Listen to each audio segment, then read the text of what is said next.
Hello and welcome back to ELA Tuesday for 3rd through 6th grade. My name is Sherry and today we're going to look at character interactions. We've done this before, now we're going to do it a little bit deeper at a level. We're going to look at two characters in the book Pink and Say. We're going to actually look at Pink and we're going to look at Say. So this is Pink, that's a nickname, and this is Say, which is also a nickname. We're going to look at how they interact together and how each character changes based on their interactions together. So Pink and Say. When Sheldon Russell Curtis told this story to his daughter, Rose, she kept every word in her heart and was to retell it many times over her lifetime. Sheldon had been injured in a fierce battle and was left for dead in a muddy, blood-soaked pasture somewhere in Georgia. He was a mere lad of 15, and he lay there for 2 days. By his reckoning, only to slip into unconsciousness and fever on and off throughout the 2 days. He was rescued from the field by another lad who had been separated from his company. I will tell you in my own words, as nearly as I can, said Rosa. I watched the sun edge toward the center of the sky above me. I was hurt real bad. For almost a year, I'd been in this man's war, the war between the states it was. Being just a lad means a young kid, right? I was wishing I was back home. My leg burned and was angry from the lead ball that was lodged in it just above my knee. I felt sleepy and everything would go black every once in a while. And then I'd wake up again. I wanted to go back to our farm in Ohio, and sometimes when I'd fall into one of those strange sleeps, I'd be there with my ma, tasting baking powder biscuits fresh out of her wood stove. And then I heard a voice. For a moment I thought I was feverish and dreaming, but then I felt strong hands touch my brow and splash water on my face. Being here, boy, means you gotta be dead, the voice said as he gave me a drink from his kit. Where you hit? 'Cause if it's a belly hit, I gotta leave you here, he said. I had never seen a man like him so close before. His skin was the color of polished mahogany, and he was flying Union colors like me, my age maybe. His voice was soothing and his help was good. Hit in the leg, I told him. Not bad if I don't go green. Can you put weight on it? He asked as he pulled me to my feet. We gotta keep moving. If we stay in one spot, marauders will find us. They're riding dragon looking for the wounded. Marauders are soldiers that actually look for people that are on the battlefield hurt, right? Next thing I remember was collapsing in a heap on the ground and rocking with the pain in my leg. Everything started to go black, and then I remember him pulling me on his back. I heard him say, Lord have mercy, child, you are bad off as I am. I'll tote you, yeah. I can't rightly leave you here. I remember being pulled and carried and stumbling. I remember hard branches snapping back in my face and mouths full of dirt as we hit the ground to keep from being seen. I remember slogging through streams, hauling up small bluffs and belly crawling through dry fields. I remember these things in half sleep-like, but I do remember being carried in a powerful long way. So that's the first interaction, right? The first interaction is that Say saves Pink on the battlefield, right? And carries him off so he's not hurt or caught by the soldiers. You can see that interaction there. Then fever must have took me good because I could feel a cool, sweet-smelling quilt next to my face. Soft, gentle, warm hands were stroking my head with a cool, wet rag cloth. Look at that morning that's coming, a woman's voice said as she spooned oat porridge into me. Do your mama know what a beautiful baby boy she has? Where am I? Is this heaven? I said. She tossed her head and laughed. No, child, Pink has brung you home to me. Don't you remember? The mahogany child, I thought. Both you children been on the run for days, and a miracle of God Almighty brung you both here. Yes, indeed, child, a miracle it did. I remember thinking, could this war have been so close to this lad's home? I couldn't imagine having a war right in his backyard. I looked over and saw him looking out the window light. Guess you don't remember much, he said. I'm Pincus Ali, fought with the 48th Colored. Found you after I got lost from my company. My name is Sheldon Curtis, I said weakly. This is my mother, sweet Momo Bay, he said as she smiled at me. Lord, Lord, Lord, I had never thought I'd see my dear boy again, she said as she hugged him. I've been getting along though, Pincus. Warm things got left in the big house when the family left. Dry goods too. The rest I've been getting from the woods.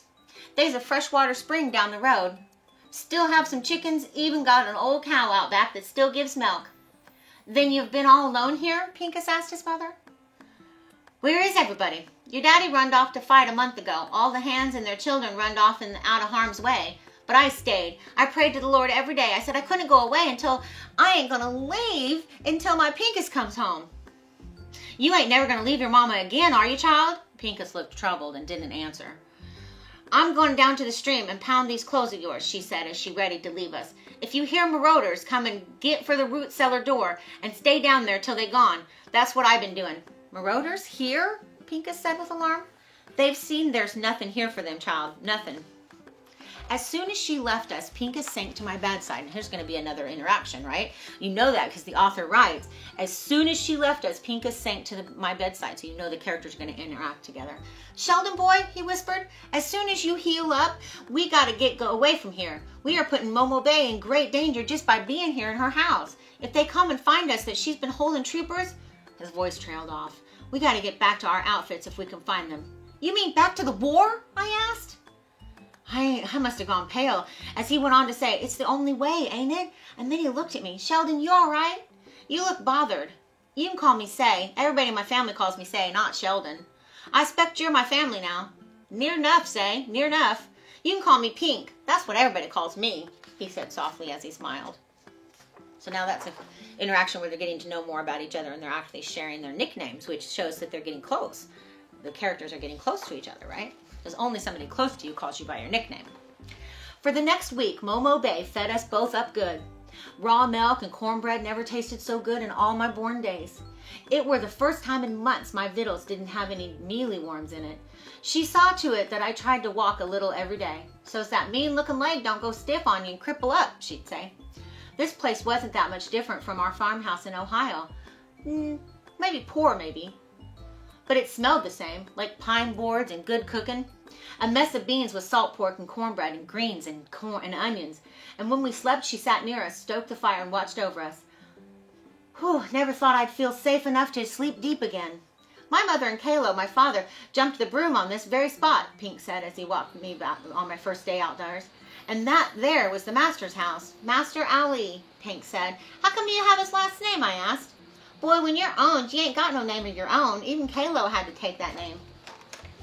As we rested under the willow tree, Pink asked me about my family back home. See the interaction between the two? They're getting to know more about each other. Got one brother still at home to help run the place for Pa, I answered. What was your outfit again? The Ohio 24th, I carried the staff.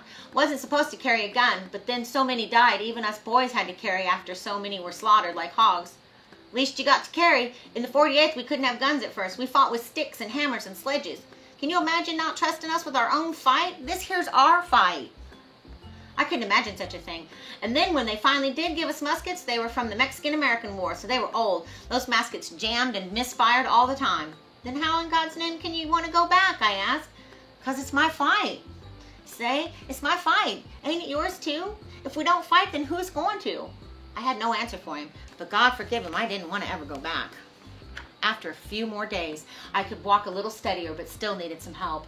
Pink took me out by the big house and walked me through it. Master Ali had a library full of books right here. He taught me to read, even though it was against the law. He must have been a good man, I said. More bad than good, Say. Sometimes I think he just liked being read to. There was this book of poetry, Say, that was this thick. Every night I'd read out loud to him from that book. I blessed this house because of all those beautiful books, but I cursed it too for what it stood for. We walked a bit further. To be a slave is a heap of trouble, Say, but after Ali taught me to read, even though he owned my person, I knew that nobody ever could really own me again. You feel hot, Pink. Lord, I think you're as sick as me. Let me fetch you back to the house. I'll be fine, boy. Just a little tired, that's all. I'll be ready to fight, though. I'll be ready to fight soon. That night, after we ate, Momo Bay came back to the table with a worn-out Bible. She was so happy my heart ached. Master Ali showed me how paper talks. Show him, Pink, she said. He took out a pair of spectacles from his pocket and opened the Bible to the Psalms of David and started to read. His voice was steady and had such wonder in it. Just hearing them words made pictures form in my mind. I surely do wish I could read, I announced to them without thinking. When Pink saw I was ashamed, he took my hand. I'll teach you, Say. Some one day I'll teach you. I could feel my face flushing up, and then I spoke up. I'd done something important. Of Of course you have, child. Of course you have, his mother said. I touched Mr. Lincoln's hand. It was near Washington. We were quartered there just before the Bull Run fight. The president himself was shaking people's hands. And I just put my hand right out, and he took it. He took it and shook it, Pink answered. Yep, he took it. Now there's a sign, ain't it? He said, smiling broadly. Touch my hand, Pink. Now you can say you touched the hand that shook the hand of Abraham Lincoln. Next best thing to touching him myself. Most of the next day, Pink was studying an old map. Marauders don't fan out farther than 30 miles or so from their camps, and if they come back here, then their units must be that close. We got to get south of the river, say here. See here, say, we got to get south of the river. That's where the troops are headed. We can meet up with them about here, I suppose. Meet up with who? You ain't leaving, his mother's voice caught. Now, my mother, you knew we couldn't stay here. It's dangerous. You had to know that. No, my babies, my dear babies, you got to stay. She was inconsolable for a minute. Mother, this war has to be won, or this sickness that has taken my land is going to never stop. We have to go. By the look that came into her eyes, she'd known that this day was coming. I could feel my breath catching, my chest heavy. I really didn't want to go back. That night I couldn't sleep. What's wrong, child? Momo Bay said. I don't want to go back, I blurted out. I know, child. Of course you don't. You don't understand. I took up and run away from my unit. I was hit when I was running. I'm a coward and a deserter. She looked at the fire and said nothing for the longest time. You ain't nothing of the kind. You is a child. A child, I say. Of course you're scared. Ain't nobody that ain't. I'm not brave like Pink. I'm not brave. Child, being brave don't mean you're not afeared. Don't you know that? I didn't want to die.